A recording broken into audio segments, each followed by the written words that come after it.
All right, sir, what's your full name? Hunter Blake Shepard. All right, sir, you are here because you're charged with aggravated assault, criminal damage, and endangerment.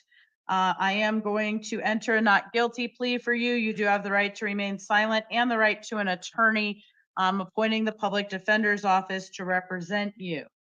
I am relieved to see that you are in the lowest risk level for violent felony offenses. It seems like tonight I've had an abnormal number of people in the high risk category. The state is asking for a $50,000 bond and pretrial services release. Defense counsel. Your Honor, we understand that these are serious charges, but the court should note Mr. Shepard does not have any failure to appear history. The court correctly noted he is in the lowest condition, in the low risk category.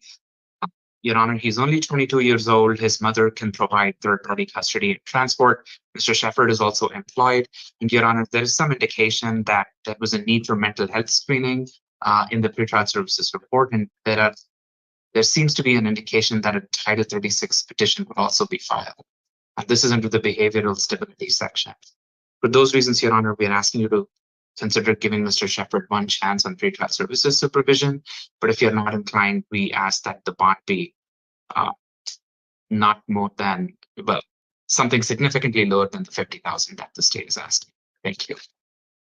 Your Honor, I would just note, if there's indication of Title 36, then even mental health providers are considering him a danger to self and others. In addition to that, the miles per hour 1 second before the collision is 82. So I would imagine he was probably going triple digits in a 35, and this victim is in the hospital with life-threatening injuries. So that's why the state is recommending the high bond, even though he doesn't necessarily have a concerning criminal history.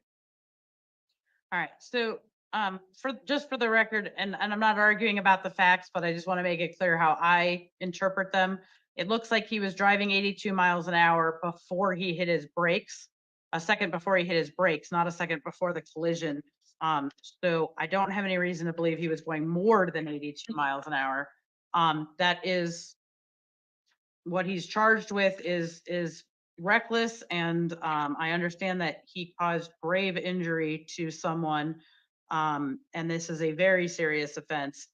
I also understand, though, that this is not a offense that includes any premeditation or intent to hurt anyone, and that he has no felony criminal history.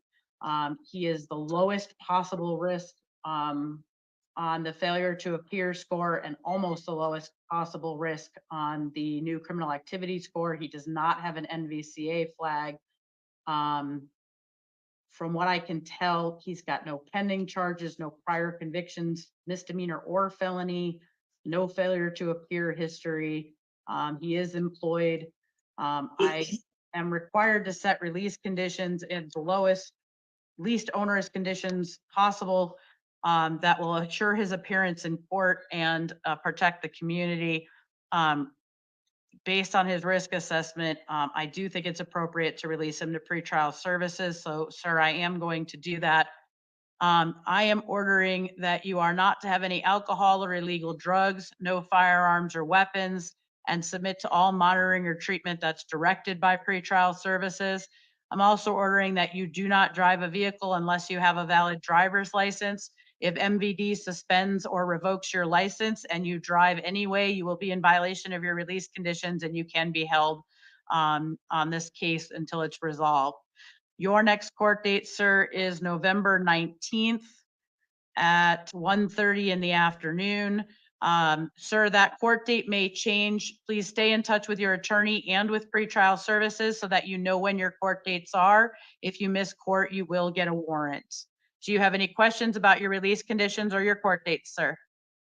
No. All right, good luck, sir.